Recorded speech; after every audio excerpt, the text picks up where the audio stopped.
La maladie de Crohn et la rectocolite hémorragique sont les deux formes principales de maladies inflammatoires chroniques de l'intestin, MICI. Ces maladies perturbent la qualité de vie des personnes atteintes à cause de symptômes variés comme des douleurs abdominales, des diarrhées chroniques pouvant être sanglantes et une fatigue intense. La maladie de Crohn peut affecter n'importe quelle partie du tube digestif, de la bouche à l'anus, bien que le plus souvent, elle touche la partie terminale de l'intestin grêle et le début du côlon. Cette maladie se caractérise par des zones d'inflammation segmentées qui alternent avec des zones saines. Les médecins évoquent souvent la présence de lésions en patchwork. D'autres symptômes tels que des problèmes cutanés, oculaires ou articulaires peuvent également survenir en raison des réactions inflammatoires qui dépassent le système digestif. La rectocolite hémorragique, quant à elle, est limitée au côlon et au rectum.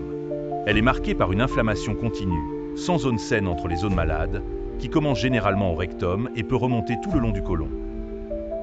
Les symptômes peuvent inclure des diarrhées fréquentes, souvent accompagnées de sang et de mucus, des douleurs abdominales et un besoin urgent d'aller aux toilettes. Les causes précises de ces maladies ne sont pas encore entièrement comprises, mais il est admis qu'elles résultent d'interactions complexes entre des facteurs génétiques, environnementaux et une réponse immunitaire inappropriée qui cible le système digestif. Les personnes atteintes de MICI peuvent vivre des périodes de rémission où les symptômes sont absents et des poussées où les symptômes réapparaissent. Le diagnostic de ces maladies repose sur un ensemble d'examens incluant des analyses sanguines, des endoscopies et des imageries médicales afin de visualiser l'état des parois intestinales. Le traitement est généralement symptomatique.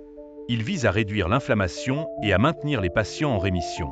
Cela peut inclure des traitements médicamenteux comme les anti-inflammatoires, les immunosuppresseurs et, dans certains cas, des traitements biologiques. Parfois, lorsqu'un traitement médical ne suffit pas ou en cas de complications, une intervention chirurgicale peut être nécessaire. Celle-ci peut aller de la résection d'une partie de l'intestin endommagé à la coloproctectomie qui enlève complètement le côlon et le rectum. Vivre avec une MICI implique souvent des ajustements significatifs du mode de vie, comme un suivi diététique rigoureux, la gestion du stress et le recours à des thérapies de soutien psychologique. Cependant, avec les avancées de la recherche et des traitements, de nombreuses personnes parviennent à mener une vie active et épanouissante malgré la maladie. Il est crucial pour les patients de s'entourer d'une équipe médicale compétente et d'avoir un suivi régulier pour adapter leur prise en charge au gré de l'évolution de leurs conditions. Les associations de patients jouent également un rôle fondamental en offrant soutien, information et un espace de partage d'expériences et d'astuces du quotidien pour mieux gérer la maladie. Si ce contenu vous a touché, abonnez-vous, aimez et partagez.